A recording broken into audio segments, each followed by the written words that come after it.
अस्सलामुअलैकुम। जैसा कि खबरें गर्दिश में हैं कि पीएसएल 11 के बाद कम अज़ कम 10 खिलाड़ी ऐसे हैं इस प्लेयर पूल में जो कि पाकिस्तान की टीम में जगह ले सकते हैं, जो आगे पाकिस्तान टीम के सीनियर्स प्लेयर को रिप्लेस कर सकते हैं। ये 10 प्लेयर्स कौन से हैं, किन टीमों में हैं, मुझे क्यों लगता है कि ये प्लेयर पाकिस्तान के सीनियर प्लेयर्स को रिप्लेस करने की कैपेबिलिटी रखते हैं, इसकी डिटेल्स आपसे इस वीडियो में डिस्कस करूँगा। आप देख रहे हैं रन चेज़ लाइव। देखें, अभी तो पाकिस्तान के जो टॉप ऑर्डर में है मसाइल चल रहे हैं। सिर्फ साहबज़ादा फरहान हैं ऐसे जो परफॉर्मेंस कंसिस्टेंसी के साथ दे रहे हैं, लेकिन साइम अयूब मुसलसल नाकाम हुए तो वो जोड़ी सेट नहीं हो पा रही। तो इसलिए मैं समझता हूँ कि एक ऑप्शन हमारे पास समीर मिन्हास का है। वो एक अच्छे प्लेयर हैं, पाकिस्तान के लिए आने वाले दिनों में अच्छा ओपनिंग पेयर बन सकते हैं, जो अग्रेसिव भी हैं, कैलकुलेटेड भी हैं और क्रिकेटिंग शॉट्स खेलने वाले प्लेयर हैं। स्लोगर बिल्कुल नहीं है, लेकिन अभी तक हमने उन्हें ओडीआईज में लिस्ट ए में खेलते हुए देखा है। अंडर 19 में भी वो 50 ओवर गेम खेल रहे थे। टी20 गेम में वो किस तरह से एडजस्ट हो पाएंगे, ये देखना होगा।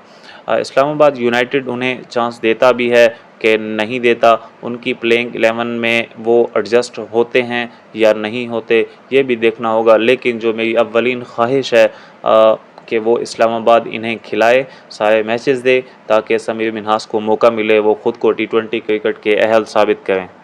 इसके अलावा अगर देखा जाए तो विकेट कीपर बैट्समैन के लिए भी पाकिस्तान टीम तलाश कर रही है। पिछले कुछ अरसे में जैसे मोहम्मद हारिस को चांस दिए गए, वो फेल हुए। उसके बाद मोहम्मद उस्मान खान को लाया गया, वो भी कोई ख़ास बड़ी परफॉर्मेंस देने में कामयाब नहीं हो सके।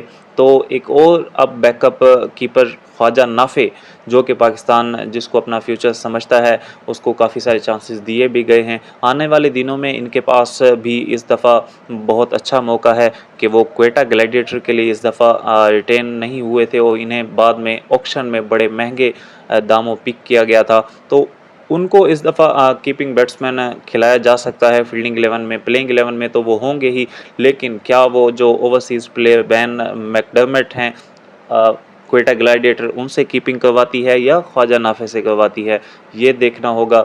अगर ख्वाजा नाफे को कीपिंग में चांस मिलता है और वो अपनी कीपिंग कैपेबिलिटीज़ भी अच्छी तरह इम्प्रूव कर पाते हैं, दिखाते हैं और बैटिंग भी अच्छी करते हैं, तो पाकिस्तान को टी20 फॉर्मेट में एटलीस्ट रन्स करने के लिए एक अच्छा कीपर मिल सकता है।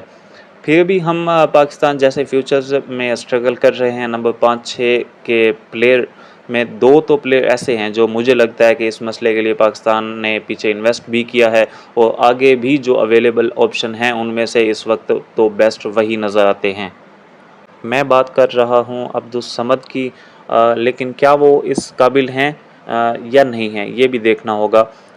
लास्ट सीरीज़ में उन्हें डेब्यू करवाया गया बांग्लादेश सीरीज़ में, लेकिन वो पेशावर ज़ल्मी के लिए खेलेंगे।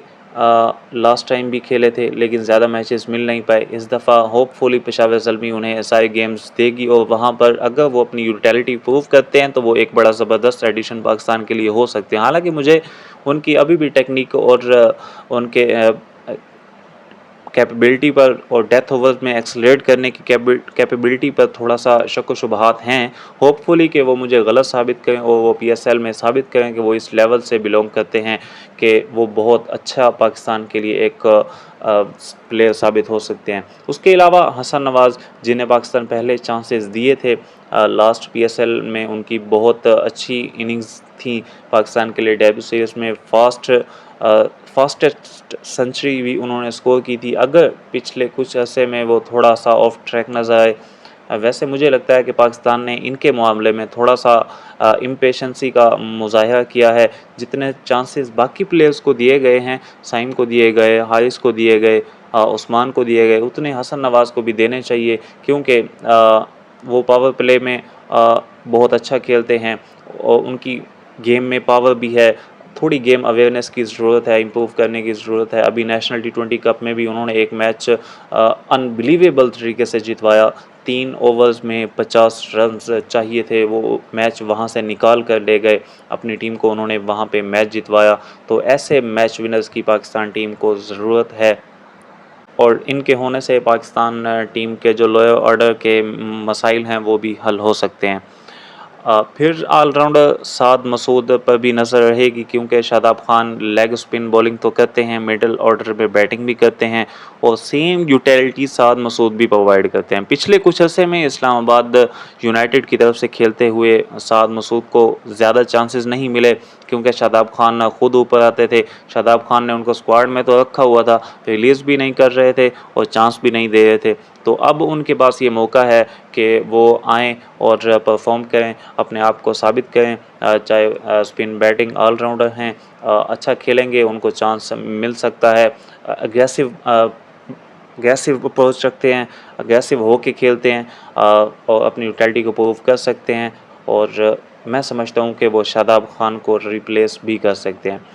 आगे बात करते हैं फास्ट बॉलिंग में पेशावर ज़ल्मी के दो फास्ट बॉलर अब्दुस सुबहान और अली रज़ा, दोनों ही अंडर 19 के बॉलर हैं, दोनों डिफरेंट बॉलर हैं, लेकिन दोनों बहुत ज़बरदस्त बॉलर हैं। अली रज़ा तो ऑल फॉर्मेट बॉलर हैं, उनको आप कहीं पर भी खिला सकते हैं, लेकिन अब्दुस सुबहान मुझे लगता है कि वो शॉर्ट फॉर्मेट में बहुत अच्छे खेलेंगे, उनके पास कंट्रोल बहुत है, शार्प बॉलर हैं, गुड लेंथ से बॉल स्किड भी करते हैं, दिमाग का इस्तेमाल भी साथ करते हैं, और वो एक अच्छा T20 असासा साबित हो सकते हैं।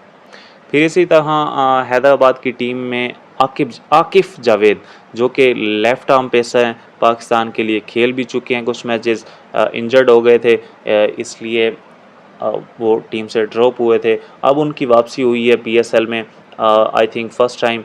उनकी फॉर्म और फिटनेस कैसी है ये देखना होगा। वो शाहीन अफरीदी की बहुत अच्छी रिप्लेसमेंट साबित हो सकते हैं, बहुत ज़बरदस्त बॉलर हैं अगर वो फॉर्म में होते हैं। इसी तरह एक और फास्ट बॉलर उबैद शाह, जो कि लाहौर कलंदर के लिए खेलेंगे इस दफ़ा। शाहीन और हारिस के साथ वो तीसरे पेसर के तौर पर खेलते हुए नज़र आएंगे। उनके पास हाइट भी है, पेस भी है, स्विंग भी है, और नई बॉल के साथ बहुत अच्छी बॉल करते हैं। तो मुझे लगता है कि उनके पास जो बॉलिंग क्वालिटी है वो उनके जो भाई हैं नसीम शाह उनसे ज़्यादा बेहतर है।